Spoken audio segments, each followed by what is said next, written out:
Buenos días, iglesia. Que el Señor te bendiga grandemente. Quiero compartir con vos en esta mañana la palabra. Y estamos a las puertas como país, como nación, a poco tiempo de elegir nuestros nuevos gobernantes, aquellos que nos van a representar. Y siempre cuando uno habla con amigos o hermanos en Cristo sobre estos temas, hay como en medio unos rocecitos, ¿no? Es inevitable cuando uno habla en la mesa, con amigos o por WhatsApp, siempre es inevitable un poco el tema de los roces o las peleitas, y si son años de amistad, esa amistad siempre va a perdurar por más que uno sea de un bando, uno sea del otro. Pero en esta mañana yo quiero concentrarme en lo que es la palabra de Dios, que se coloca por encima de todas nuestras ideologías políticas. Porque es inevitable. Yo me acuerdo cuando era adolescente iba a almorzar los sábados a la casa de mi tío Edmundo, así como escuchaste que era su nombre, Edmundo. Y él preparaba el asado y yo acompañaba a mi papá. Yo tenía 15, 16 años y ya me gustaba escuchar lo picante de la política en la mesa de mis tíos. Y me acuerdo que venían amigos y se armaba una mesa tipo polémica en el bar, parecía eso. Y yo escuchaba eso y yo como adolescente escuchaba y aprendía, y mis tíos que eran medios anarquistas, y había otro tío que era medio peronista, y había otro tío que le gustaba el comunismo, y a este era medio radical, y yo escuchaba, iba aprendiendo, iba mamando un poco la cultura política. Me gustaba. Me gustaba hasta que vi uno de los amigos de mi tío que a la mesa llevaba un 22 en la cintura. No es para protegerlos a ustedes, decían, no. Fíjense qué flor de nenes había en la mesa. A partir de que descubrieron eso, mi viejo le dijo, mira, si vuelve con el 22 en la cintura, yo no voy más con mi hijo. Bueno, fíjense la pasión que despierta. La pasión que también despierta el fútbol, ¿no? Algunos son de Boca, de River, otros están más cerca del Señor y son de San Lorenzo, ¿no? Otros están más lejos y son independientes. Pero, ¿cómo despierta las pasiones? La política, el fútbol, son inevitables. Pero la propuesta de esta mañana es poner la palabra de Dios, el Evangelio, por sobre nuestras ideologías políticas. ¿Qué? ¿Vamos a faltar ahora a las PASO, a las primarias abiertas, simultáneas y obligatorias, porque somos cristianos y no, nosotros estamos con el Evangelio y no participamos cívicamente? No. Nuestra responsabilidad es ir y votar. Esa es nuestra responsabilidad. La pregunta es, ¿a quién votar? ¿En quién depositar nuestra confianza los próximos 4 años? Porque todos hacen promesas, ¿no? Hay una gran incertidumbre, dudas, cómo vendrá la mano. Estoy medio como tambaleando a ver quién se elige, quién no. Y yo tengo que aclarar algo como pastor. De mí nunca van a escuchar desde el frente, hermano, usted tiene que votar a Pirulo. Jamás. Jamás. Hago un pacto delante del Señor, delante de ustedes, que yo jamás voy a inducirlos a ustedes a votar a una persona con nombre y apellido. Jamás.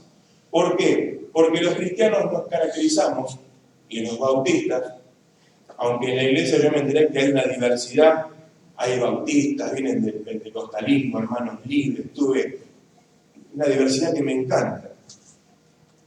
Y cada uno tiene la libertad de conciencia de votar a quien le parece que es correcto, que es justo y a quien le gusta. Porque yo he escuchado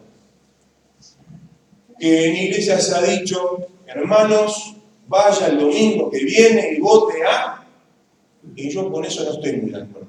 Usted tiene que tener la libertad, la conciencia de elegir para usted y para su familia lo que mejor le conviene. Según los principios bíblicos del Evangelio, sí, pero tenemos que gozar de esa libertad. Así que el día que ustedes me escuchen decir, vayan a votar a... Momentito. Usted dijo, así que retráctense, ahora mismo. Perfecto, estamos de acuerdo. Todos hacen promesas, les encanta hacer promesas, ¿verdad? Hay incertidumbre, hay duda, ¿quién vota? Este no me gusta la cara. Los porcentajes que aparecen en la tele. Y depende del medio que vemos, a uno lo exaltan más, a otro lo exaltan un poquito menos, lo bajan. ¿Quién va a dirigirnos? Quiero repetir, este mensaje tiene que ver con poner la palabra de Dios por encima de nuestras ideologías y pasiones políticas. Ejercer nuestra libertad, ejercer nuestra ciudadanía, nuestra obligación cívica de ir a votar el 11 de agosto las PASO y el 27 de octubre las elecciones presidenciales, ¿verdad? Pero con absoluta libertad, pero con valores del reino y del evangelio. Y poniendo por encima el evangelio por sobre nuestras ideologías. ¿Por qué? Porque hay textos en la palabra que nos pueden guiar en esta problemática cotidiana, familiar y dentro del contexto de la comunidad de fe. El primer texto que yo quiero compartir es Ezequiel 34, 1 y 2. ¿Por qué? Porque esos van a iluminar el texto central de esta manera. Algunos me miran con cara de, ¿se va a postular? No. Ezequiel 34, versículos 1 y 2 dice, vino a mí palabra de Jehová diciendo, hijo de hombre, profetiza contra los pastores de Israel. Profetiza y diga a los pastores, así ha dicho Jehová el Señor, ay de los pastores de Israel que se apacientan a sí mismos. No apacientan los pastores a los rebaños. Pero uno lee a veces el texto y piensa que se refiere a pastores de qué tipo. De este tipo, ¿no? Así, pastor bautista, no, nada que ver. La figura es el pastor de las ovejas. Pero de fondo los profetas están hablando de los que dirigen los destinos de la nación de Israel. Es mucho más pesado el texto de lo que pensamos muchas veces. Los pastores de Israel son los gobernantes, los reyes, la casta sacerdotal, aquellos que están gobernando desde arriba a Israel. Y Dios le dice a través de la palabra profética de Ezequiel, ay, pastores de Israel, que se apacientan a sí mismos y no piensan en el pueblo. Quiere decir que en Israel la figura del pastor es una figura política, es una figura que se le dice al rey de Israel que es el pastor que apacienta, dirige y guía al pueblo de Israel. Pero hay más. Acompáñame a Jeremías, Tengo un versículo más en Ezequiel, 34:10 completa y dice, así ha dicho Jehová el Señor. He aquí yo estoy contra los pastores y demandaré mis ovejas de su mano y les haré dejar de apacentar las ovejas. Ni los pastores se apacentarán más a sí mismos, pues yo libraré mis ovejas de sus bocas y no les serán más por comida. Es bravo el texto. Los profetas de Israel eran bravos. Y cuando tenían que ir a denunciar alguna injusticia, corrupción contra los pastores de Israel, que son los reyes, que no se están comportando conforme a la voluntad de Dios, los profetas no tienen pelos en la lengua y van y se dicen. Por ahí vamos entendiendo cuál es el rol profético de la iglesia, me parece, ¿no? Pero vamos avanzando despacito. Jeremías, acompáñame. Jeremías 23. Jeremías 23, del 1 al 2, dice otra vez, ay de los pastores que destruyen y dispersan las ovejas de mi rebaño, dice Jehová. Por tanto, así ha dicho Jehová Dios de Israel a los pastores que apacientan mi pueblo. Vosotros dispersasteis mis ovejas y las espantasteis, y no las habéis cuidado. De aquí que yo castigo la maldad de vuestras obras, dice Jehová. Otra vez, el profeta Jeremías, contemporáneo con Ezequiel, en tiempos del cautiverio de Israel en Babilonia, esa ida hacia Babilonia como cautivos, presos, esclavos, están profetizando contra los reyes que no hicieron lo que tenían que estar haciendo. que era guiar los destinos de la nación conforme a la voluntad de Dios.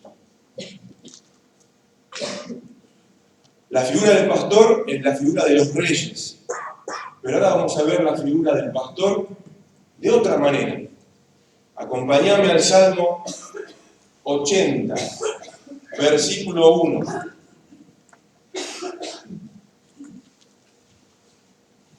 ¿Lo tienen ahí? Salmo 80, versículo 1 dice, ahora cambia la mano, Oh pastor de Israel,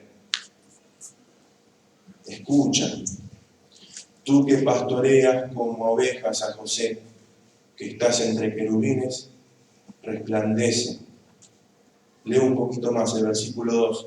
Despierta tu poder delante de Efraín, de Benjamín y de Manasés, y ven a salvarnos. Ya no está hablando de los reyes de Israel, ni los del norte, ni los del sur, como estábamos estudiando con los hombres, con los más, ¿verdad? Está hablando del pastor de Israel, de verdad, el verdadero. Al que debían seguir los reyes de Judá y Israel, al que debían imitar y comportarse como el gran pastor de Israel, que es el Dios de Israel. Y esto nos lleva al gran salmo que hemos leído toda la vida, que comienza diciendo ¿cómo? Jehová es mi pastor. Y como dice la frase, nada me faltará. Jehová es mi pastor, nada me faltará.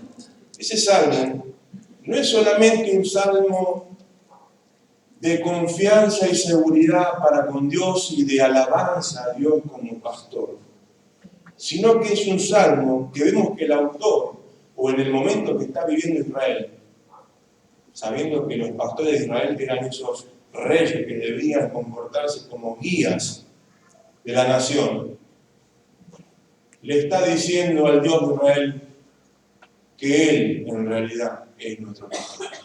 Jehová es nuestro pastor.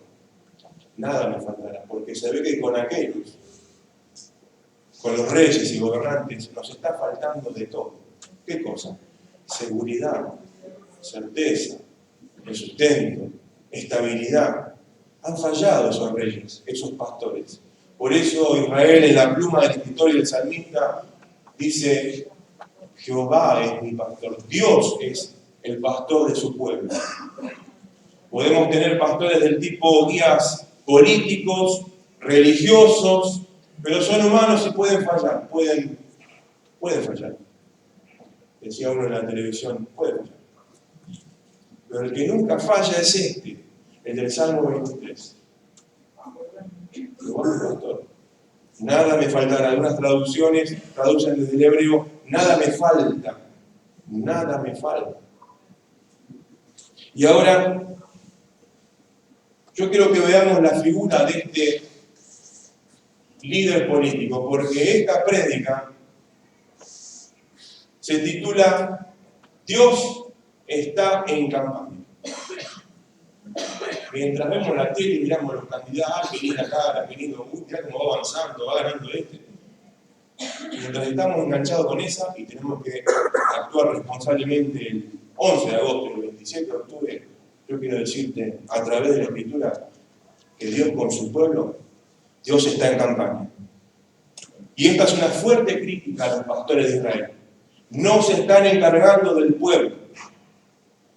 No le están dando estabilidad, seguridad. Y el pueblo clama con la voz en cuello, Jehová es nuestro pastor. Entiende que esos no funcionan a lo largo de las décadas y siglos y generaciones tras generaciones. Siempre falta 5 para el peso. Entonces Israel reconoce que Jehová es el pastor. Muchos pueden fallar, pero el Señor no falla. El versículo 2 nos cuenta cómo es este pastor que lidera a su pueblo. En lugares de delicados pastos me hará descansar. Junto a aguas de reposo me pastoreará. Es precisamente lo que hacía el pastor con sus ovejas, ¿verdad? Llevarla a pastos delicados. En Medio Oriente, la mayoría de la geografía tiene que ver con lugares desérticos. y encontrar lugares con pastos para el pastor que tiene con las ovejas y no sabe si va a sobrevivir después de una larga caminata. Encontrar un lugar con pastos delicados, verdes, son manjares para las ovejas. Y encontrarse con aguas que rebosan es vida. Este pastor que tenemos nosotros, este Dios que tenemos nosotros, nos lleva a lugares que nos revitalizan. Que cuando ponemos las noticias en internet a ver cómo viene la mano con el país, no salimos mal, y esto ya lo vi, y las personas mayores que han visto diferentes pastores, líderes, políticos, ya conocen bien la mano como viene. Pero el pueblo de Dios tiene otra propuesta, Israel tiene otra propuesta, nosotros en esta mañana tenemos otra propuesta. Dios está en campaña, Dios es el verdadero pastor de su pueblo, que nos guía a esos pastos, a esos alimentos y a esa agua fresca que necesitamos en esta mañana. En el versículo 3, uno puede ver cómo el salmista expresa desde su corazón lo que está aconteciendo en el pueblo de Israel.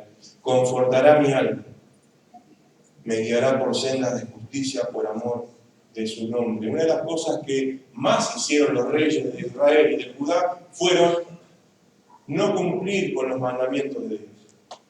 Y eso desencadenó consecuencias terribles para el pueblo de Israel.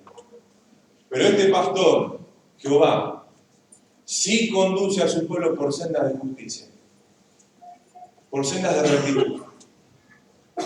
Mientras los líderes de la sociedad o del mundo buscan siempre una ventaja para ellos, quizás, y buscando quizás la trampa o quizás buscando algún negociado, este pastor de las Escrituras nunca va a andar con eso. Siempre se va a conducir rectamente y nos va a conducir a nosotros por sendas de justicia. ¿Por amor a quién? Por amor de su nombre. Él firma esta promesa. Él firma esta certeza, esta seguridad, que muchas veces en lo que vivimos diariamente no es para nada seguridad, es todo al revés, incertidumbre, dudas. Este pastor nos invita a que caminemos por su senda de justicia, por amor de su nombre. Este pastor sí nos cuida, este pastor sí nos protege y se interesa por nosotros. Y acá está sentado hoy su pueblo,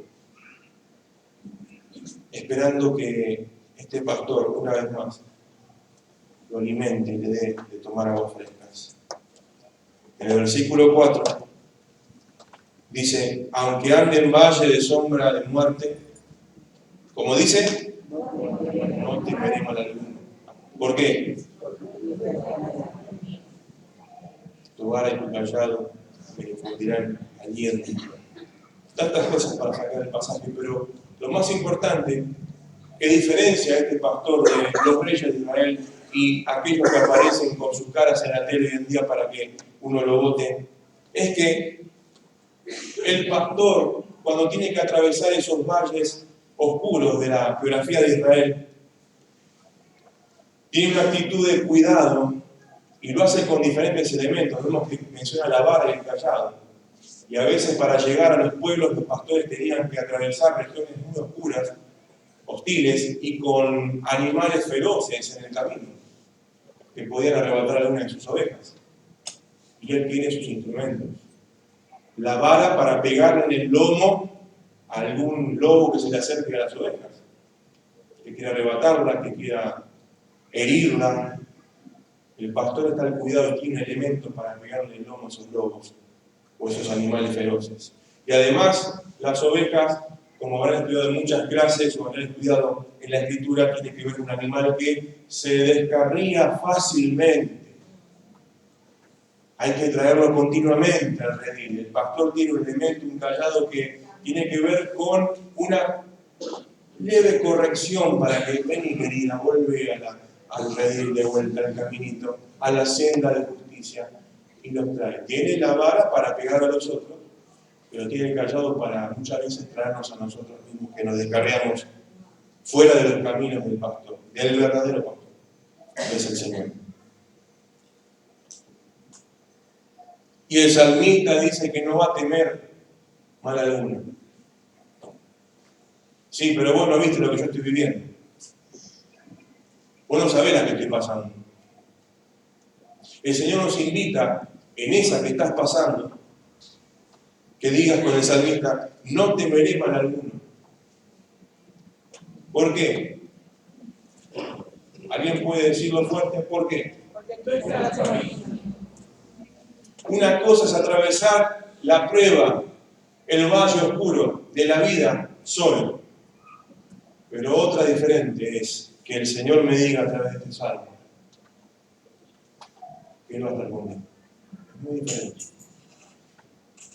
El Señor nos promete, bueno, en vez de agarrar el valle oscuro donde hay lobos, vamos a agarrar por colectora donde está iluminado, te vas a sentir bien, tranquilito, aire acondicionado.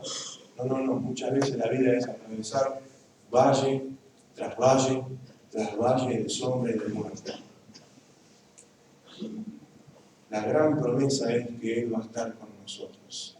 Él está a tu lado en medio de tu enfermedad, en medio de tu dolor, y parece que cada vez se ve más oscuro, está pasando, Señor, pero la promesa es que Él va a estar con nosotros siempre, siempre. Y la figura del pastor, de este pastor, y esta fuerte crítica que hace el salmista contra los líderes políticos y religiosos de su época, y que está diciendo más o menos algo así: ustedes, muchas gracias por sus servicios cumplidos, pero entendemos como pueblo que el pastor de Israel es el Señor, Jehová. Y esa debe ser nuestra confesión en esta mañana. Un salmo de seguridad, un salmo de confianza, no tanto, o no, mejor dicho, en lo que yo veo en la tele que me pueden fallar tranquilamente, sino que nuestra confianza como pueblo tiene que estar en el pastor de los pastores, en el Dios de todas las naciones, que es nuestro Dios, el Señor. Allí está puesta nuestra confianza. Y en el versículo 5 comienza otra metáfora interesante. Del 1 al 4 vemos que el pastor es el Señor. Y hay que aferrarse y seguir a ese pastor. Y en el versículo 5, ese pastor que estaba a la intemperie guiándote en la noche, en el día, alimentándote, consolándote, dándote fuerzas, pegándote un poquito con el callado, vení, ahora en el versículo 5 ese mismo pastor te invita a un lugar especial. Te invita allá a un lugar un poquito más íntimo y cerrado. Ese mismo Dios ahora se presenta no solamente como pastor en esta mañana, se presenta como el gran anfitrión de su pueblo. ¿Qué dice el versículo 5? Aderezas mesa delante de mí en presencia de mis angustiadores. Unges mi cabeza con aceite, mi copa está rebosando. Si yo preguntaría en este lugar, ¿cuántos de ustedes son buenos anfitriones?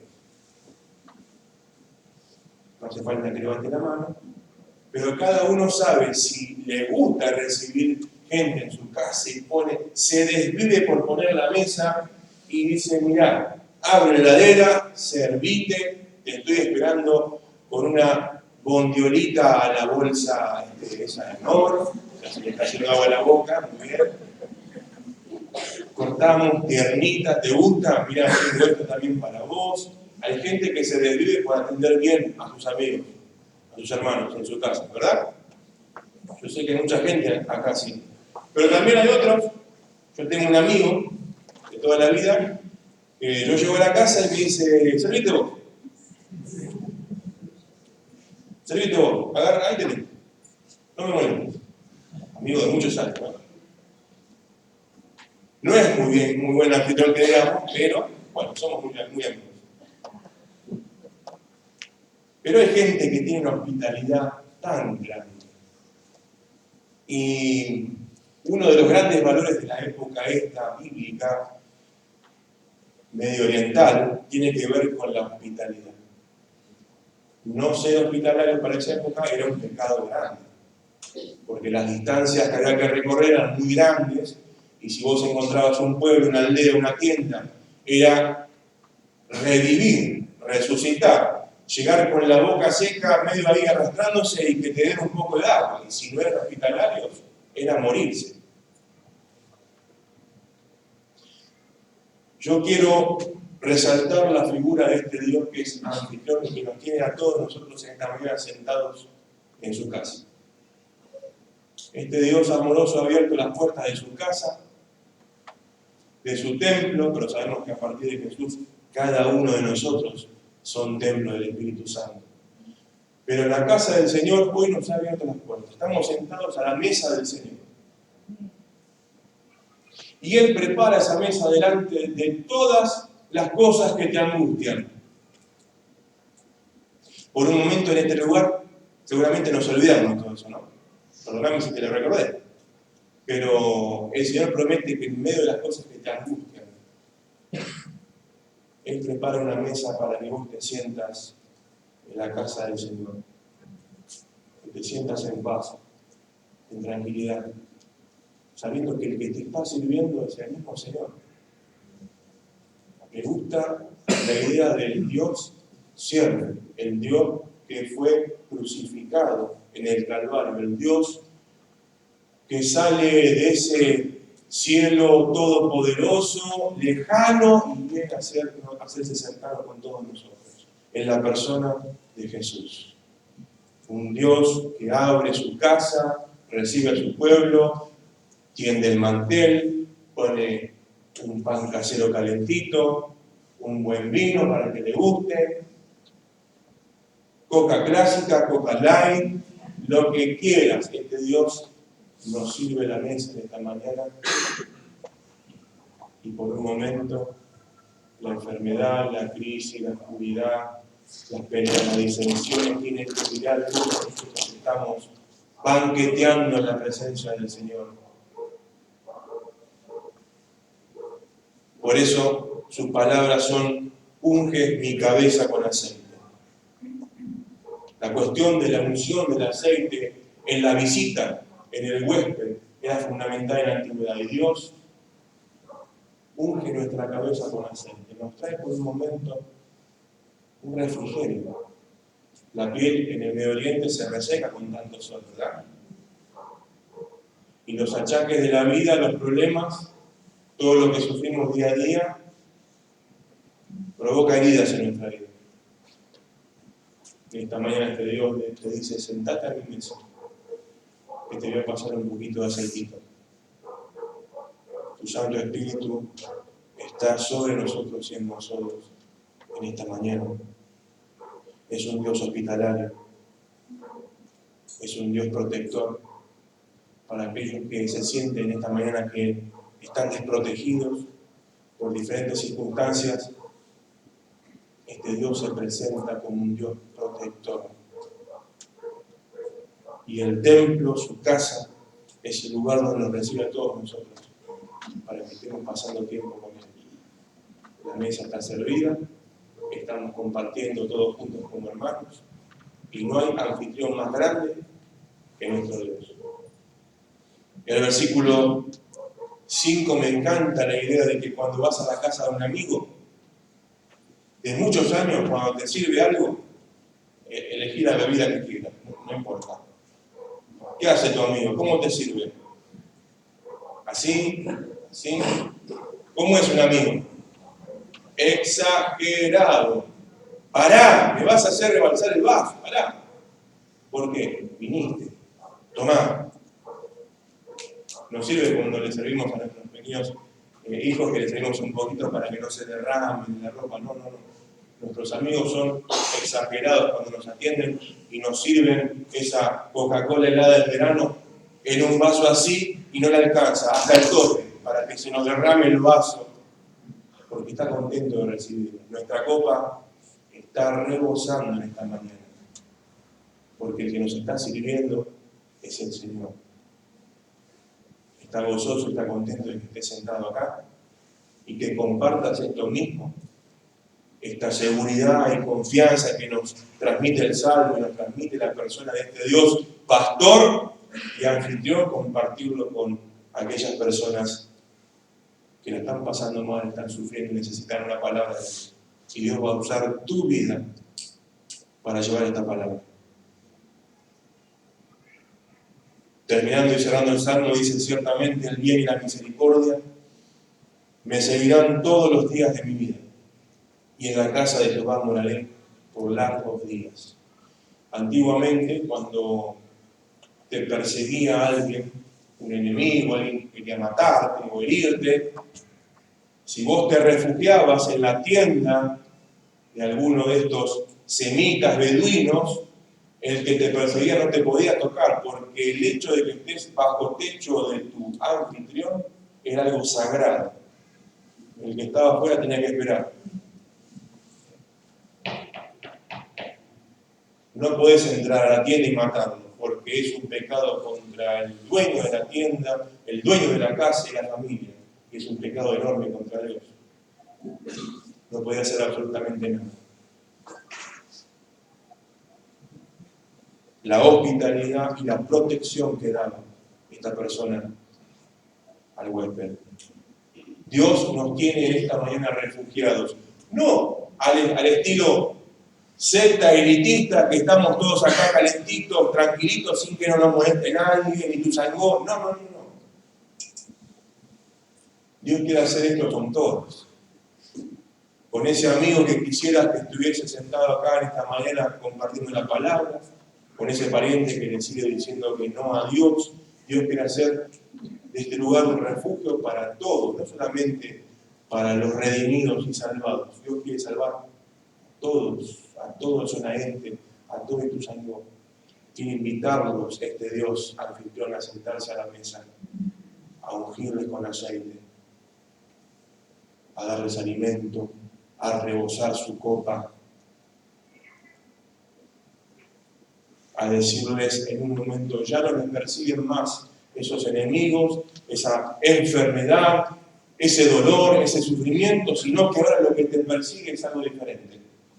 Lo que te sigue es algo diferente. Ciertamente el bien y la misericordia me seguirán todos los días de mi vida.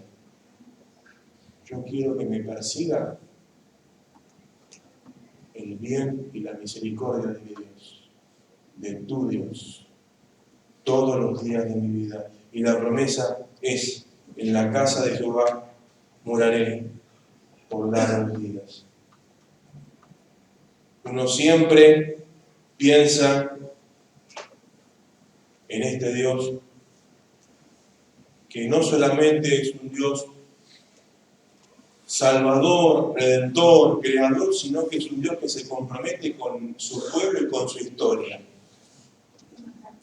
Y repito, mientras miramos los diferentes precandidatos, candidatos que deberemos ir a cumplir con la libertad de conciencia que gozamos cada uno, recordemos que hay algo superior a eso, que es este Dios que se presenta como el gran pastor de su pueblo y que promete cosas que Él sí cumple, que promete cosas que Él sí puede cumplir. Yo quiero terminar con las palabras del gran y verdadero pastor. Porque en San Juan, capítulo 10, tiene que ver, Jesús era judío, tiene que ver con lo que decían Ezequiel y Jeremías. La figura del pastor de Israel, ahora en la persona de Jesús. Y en Juan capítulo 10, versículo 11, dice así: yo soy el buen pastor. El buen pastor su vida da por las ovejas.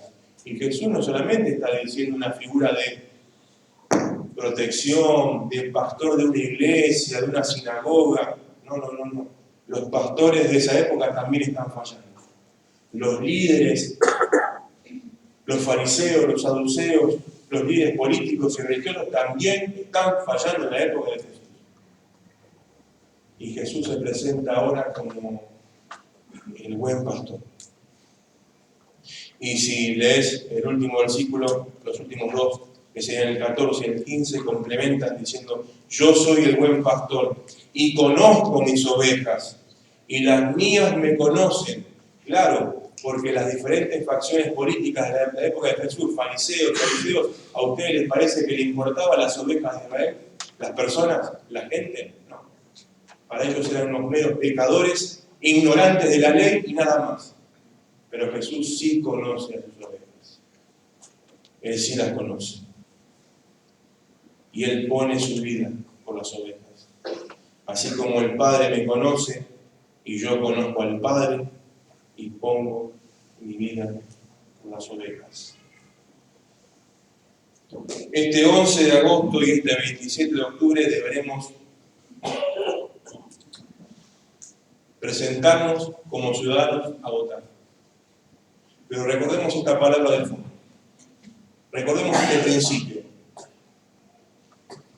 Nadie puede obligarte a decidir por vos. Gocemos de esta libertad de pensamiento, de conciencia, para ejercer nuestro rol cívico y político.